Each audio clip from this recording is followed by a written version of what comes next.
दोस्तों, शायद आप जानते ही होंगे कि आने वाली 18 जून को एकादशी मनाई जाएगी, निर्जला एकादशी।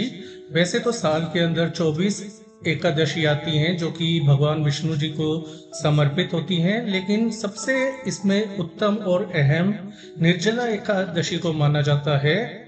इस व्रत के अंदर केवल आपको अन्न ही नहीं, जल भी त्यागना होता है व्रत के दौरान। और इस एकादशी में यदि आप भगवान विष्णु और माता लक्ष्मी जी की पूजा अर्चना करते हैं, सच्चे भाव से पूजा अर्चना करने के साथ साथ व्रत यदि रखते हैं माता लक्ष्मी का और विष्णु जी के पूरे मन के अंदर विश्वास रखते हुए, तो ऐसे में जीवन में खुशियां आती हैं, जो भी कमियां हैं वो दूर होती हैं। जो आपको अभी तक आपकी इच्छाओं की पूर्ति नहीं हुई है, उनकी पूर्ति भी होना शुरू हो जाता है। तो कुल मिलाकर वो सब कुछ आपको मिलता है जिसकी आपके जीवन में कमी है। तो आइए जानते हैं कि निर्जला एकादशी का शुभ मुहूर्त और इसके नियम क्या क्या हैं और व्रत कैसे, क्या क्या करना चाहिए आपको।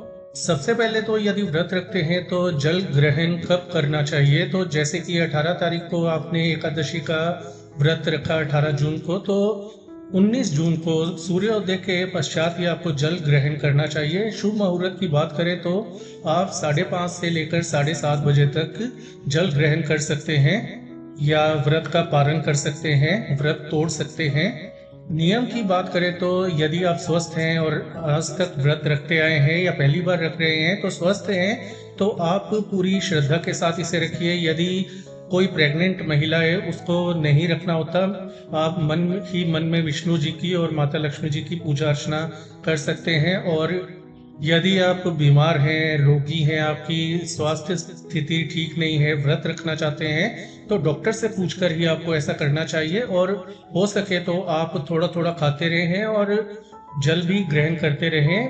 किसी तरह का कोई कठोर नियम अपने ऊपर लागू ना करें।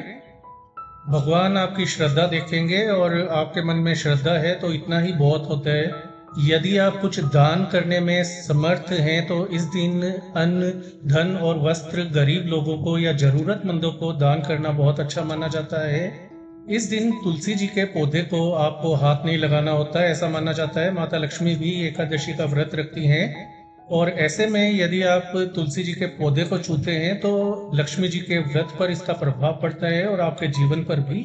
यदि आप व्रत रखें या ना रखें, लेकिन इस दिन यदि आपको पाप का भोगी नहीं बनना, तो इस दिन आप मदिरा पान या तामसिक भोजन, मांस मच्छी आदि का सेवन ना करें तो बेहतर होगा। यदि पंचांग की बात करें तो ज्येष्ठ माह के शुक्ल पक्ष की एकादशी तिथि की शुरुआत 17 जून को सुबह 4:43 से होगी। वहीं इस तिथि का समापन 18 जून को सुबह 6:24 पर होगा।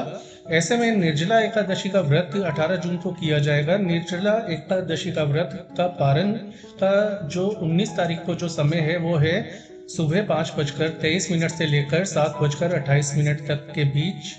आशा करते हैं भगवान विष्णु जी और माता लक्ष्मी जी का आप पर हाथ रहे, उनका आशीर्वाद आपको शीघ्र प्राप्त हो और सदैव बना रहे। यही हमारी आपको शुभकामनाएं हैं और भगवान ईश्वर आप सबका मंगल करे। धन्यवाद।